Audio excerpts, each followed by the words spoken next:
یہ اللہ تعالیٰ کے اپنے نام ہیں کہ جو اللہ تعالیٰ نے ہمیں اجازت دی ہے کہ ہم انہیں استعمال کر سکتے ہیں۔ انسان کی پھر وہی بات ہے کہ انسان کی جو ایک خاصیت ہے یا اس کی جو ایک نفسیات ہے، اور وہ یہ ہے کہ جس وقت ہم مانگتے ہیں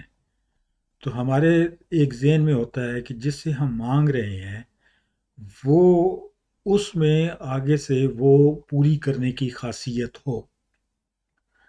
تو جیسے اگر ہم رحم کی دعا مانگ رہے ہیں تو ہماری یہ ہوگا کہ الرحمن جو ہے وہ ہمیں ہمارے اوپر رحم کرے، کیونکہ وہ ایک کنیکشن ہمیں ہمارا بن جائے گا، ہمارا ایک ذہنی طور پہ فیل ہوگا کہ ہم جس سے مانگ رہے ہیں اس میں وہ والی صلاحیت ہے۔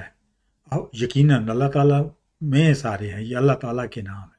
لیکن یہ سہولت اللہ تعالیٰ نے ہمارے لیے پیدا کی ہے کہ ہم اللہ سے دور نہ ہوں، ہم شرک کی طرف نہ جائیں یا ہم غلطی کی طرف نہ جائیں۔ اور اگر ہمیں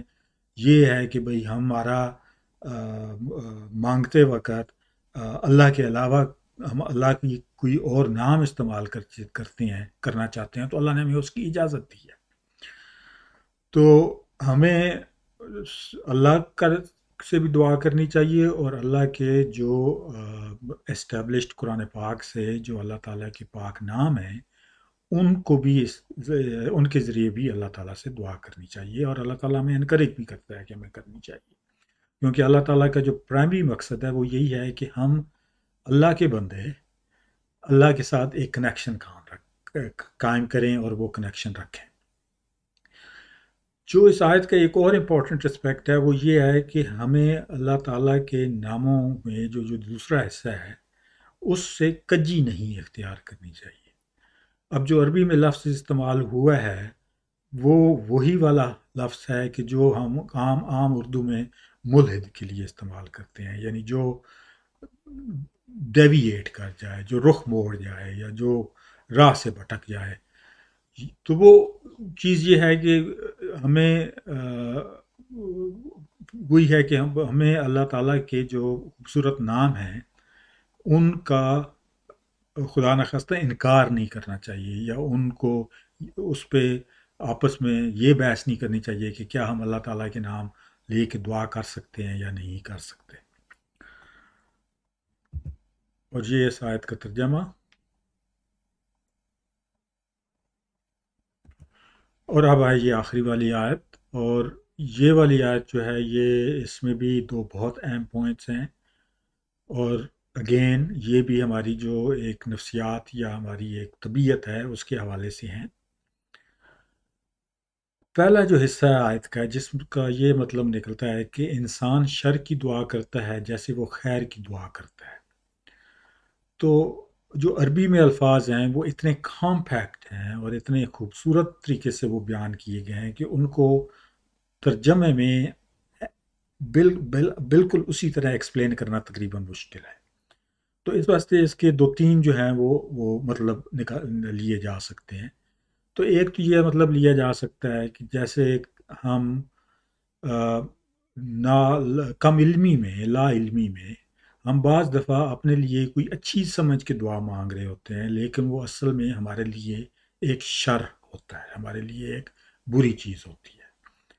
اور یہ والا معاملہ جو ہے یہ دنیاوی دعاؤں میں ہے بیسیکلی۔ آخرت کے لیے تو ہماری جو دعائیں ہوتی ہیں وہ آخرت میں اللہ تعالیٰ سے معافی کے لیے ہوتی ہیں، آخرت کی بہتری کے لیے ہوتی ہیں۔ لیکن مثلا ہم دنیا کی کوئی دعا مانگ رہے ہیں کہ ہمیں یہ عہدہ مل جائے، یا ہمیں اتنے پیسے مل جائیں، یا ہمیں بچوں کے حوالے سے کوئی دعا کر رہے ہیں، ہم سمجھ رہے ہوں گے کہ وہ بہت اچھی دعا ہے اور ہماری خواہش ہوگی کہ وہ پوری ہو، لیکن اللہ ہی بہتر جانتا ہے کہ وہ دعا ممکن ہے جب ہم مانگ تو اپنی عقل کے مطابق بہت اچھے طریقے سے رہے ہیں، لیکن وہ اینڈ میں ہمارے لیے شر ہو۔ مثلا ہمیں عہدے کی دعا مانگتے ہیں اور ہمیں وہ عہدہ مل جاتا ہے، اور اس عہدے پہ آنے کے بعد ہم اس عہدے کا ناجائز استعمال کرنا شروع کر دیتے ہیں، تو بیسیکلی اب ہم نے اپنے لیے شر کمانا شروع کر دیا ہے اس عہدے کے ذریعے۔ یا ہم دعا کرتے ہیں کہ ہمیں اللہ بہت سارا پیسہ دے، اور پیسہ جب آتا ہے تو اس پیسے کے ذریعے ہم اس کو فضول خرچی میں، غلط کاموں میں، یا دوسروں کو دبانے میں، اس طرح کے معاملات میں استعمال کرنا شروع کر دیتے ہیں، تو ہمارے لیے شر ہو گیا۔ دوسری جو اس میں سے مطلب نکل سکتا ہے وہ یہ ہے کہ بعض دفعہ غصے کی حالت میں آدمی کے منہ سے ایسی دعا نکل جاتی ہے جو اصل میں بد دعا ہوتی ہے، یعنی ہم شر کی دعا کر بیٹھتے ہیں اپنے لیے یا کسی اور کے لیے غصے کی حالت میں. تو یعنی انسان بعض دفعہ اتنے ہی وثوق اور اتنی ہی خلوص اور اتنی جذبے سے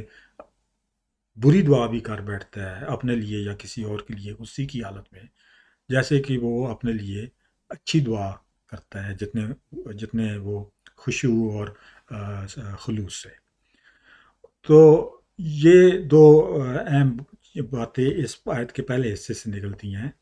آخر والا حصہ جو ہے وہ اسی چیز کے ساتھ کنیکٹڈ ہے، اور وہ یہ ہے کہ انسان بہت عجلت پسند ہے، اور یہ بات جو ہے ایک قرآن پاک میں چند ایک مقام پہ آئی ہے،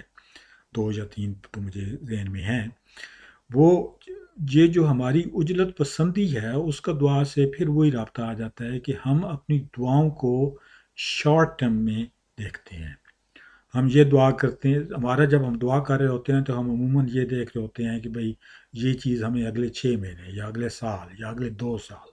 یا زیادہ سے زیادہ اگلے 4 سال میں ہمارے لیے پوری ہو جائے، جب ہم دنیاوی دعائیں کر رہے ہوتے ہیں. اور اس عجلت میں ہمیں نہیں پتہ ہوتا کہ ہم کیا مانگ رہے ہیں.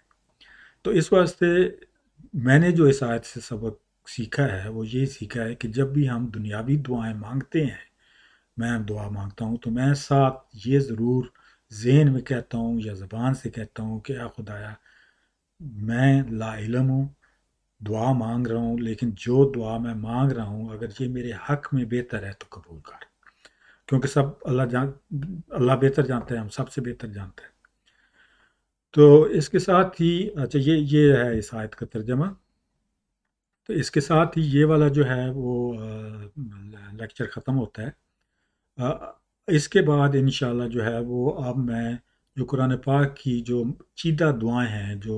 بہت اچھی دعائیں ہیں جو ہمیں یاد ہونی چاہیے، وہ ایک ایک دعا کا کوئی 5 10 10 منٹ کا لیکچر کہ جس میں اس دعا کی ادائیگی، اس دعا کے بیک گراؤنڈ، اس دعا کا مطلب، وہ تھوڑی سی وضاحت کروں گا، تاکہ ارادہ ہے کہ کوئی 20 25 30 دعائیں ہم آہستہ آہستہ کر کے کور کر لیں. اور ساتھ ہی ساتھ بیچ میں بعد میں کبھی ذرا کچھ مہینوں بعد جو اللہ تعالیٰ کے خوبصورت نام ہیں اس کے حوالے سے بھی کچھ لیکچر دینے کا ارادہ ہے. اگر آپ کو یہ لیکچر پسند آیا ہے تو آپ پہلا حصہ بھی ضرور دیکھیں اگر آپ نے نہیں دیکھا، اور اپنے دوست احباب کے ساتھ میرے یہ لیکچر اور چینل کائنڈلی شیئر کریں. بہت شکریہ. اللہ حافظ.